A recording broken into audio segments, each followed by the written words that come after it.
Assalamualaikum warahmatullahi wabarakatuh. Hamdan wa syukurillah, salatan wa salaman ala rasulillah. Amma ba'du. Hai Sobat Millennials, apa kabar semuanya? Jumpa lagi dalam tayangan edukatif Morning Motivation SMA Negeri 2 Padara, The Courage to Create.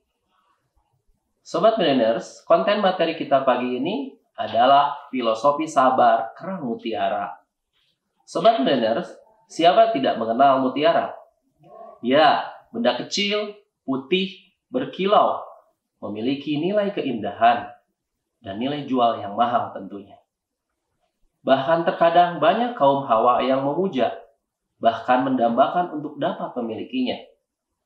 Namun demikian, tidak banyak dari kita yang mengetahui asal-muasal proses pembentukannya. Sobat Millennials, kerang mutiara yang memiliki nama ilmiah Pinctada maxima adalah jenis kerang yang termasuk dalam kelas bivalvia, dalam filumnya moluska. Kerang mutiara memakan benda-benda kecil di sekitarnya. Dalam proses makan tersebut, secara tidak sengaja, benda-benda kecil di sekitarnya itu masuk ke dalam tubuhnya. Bagi manusia, mungkin sebutir pasir tidaklah bermasalah. Namun bagi makhluk kecil, pasir yang masuk ke dalam tubuh merupakan suatu kesakitan yang luar biasa. Bahkan sakit yang maha dahsyat. Namun si kerang kecil ini tidaklah mengeluh. Bahkan ia menerimanya dan merawatnya. Tidak hanya berjam-jam, berhari-hari, namun sampai bertahun-tahun ia merawatnya. Sobat Millennials, ketika pasir tersebut tidak jua keluar dari tubuhnya, bahkan semakin hari rasa sakit itu semakin menjadi-jadi, namun si kerang tetap sabar dan tidak mengeluh.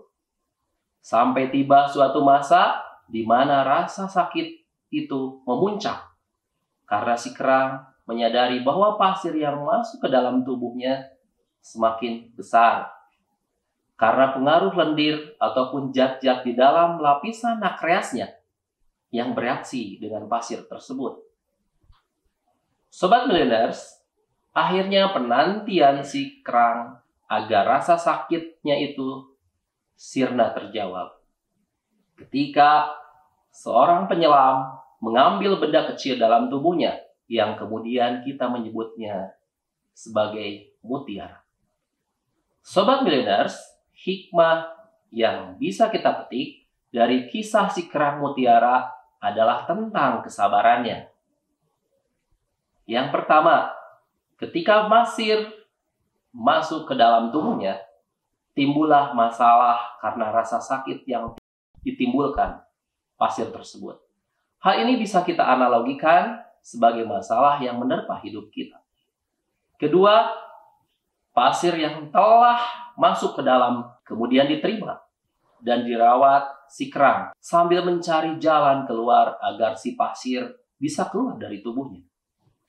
Hal ini bisa kita analogikan sebagai masalah yang harus kita terima terlebih dahulu dan jangan berkeluh kesah sambil tetap kita harus mencari jalan keluarnya. Yang ketiga, ketika ternyata pasir tidak jua keluar dari tubuh si kerang, namun si kerang tetap sabar. Hal ini bisa kita analogikan. Ketika masalah tidak kunjung ada akhir dan juga solusinya, maka tetaplah bersabar dan berpegang teguh pada Allah. Karena dalam firman-Nya, Allah mengatakan, Innallaha ma'as-sabirin. Sesungguhnya Allah bersama orang-orang yang bersabar. Yang keempat, ketika rasa sakit memuncak, tapi pasir tetap tak jua keluar dari tubuh si kerang, dan si kerang pun tetap sabar. Hal ini bisa kita analogikan ketika masalah yang kita hadapi sudah tak sanggup kita terima, maka tetaplah bersabar. Karena mungkin Allah tengah menguji kesabaran hamba-Nya.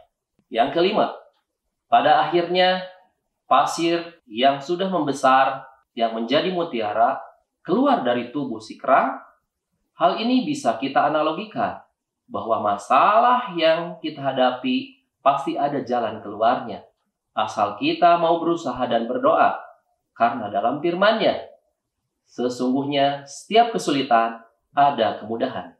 Dan setiap kesulitan pasti ada kemudahan. Dan yang keenam, ketika pasir yang kemudian menjadi mutiara, yang awalnya merupakan sumber masalah bagi si kerang, itu kita ambil, maka hilanglah rasa sakit, dan kemudian rasa sakit itu berbuah keindahan. Karena ternyata pasir tersebut menjadi mutiara dan bahkan berguna dan bermanfaat bagi manusia. Sobat Milleners, sungguh sebuah kesabaran yang berbuah keindahan. Semoga mengenal cerita si kerang mutiara dapat memberi hikmah dan motivasi bagi Sobat Milleners semuanya. Tetap bersabar dan semangat. Wabillahi taufik wal hidayah. Wassalamualaikum warahmatullahi wabarakatuh.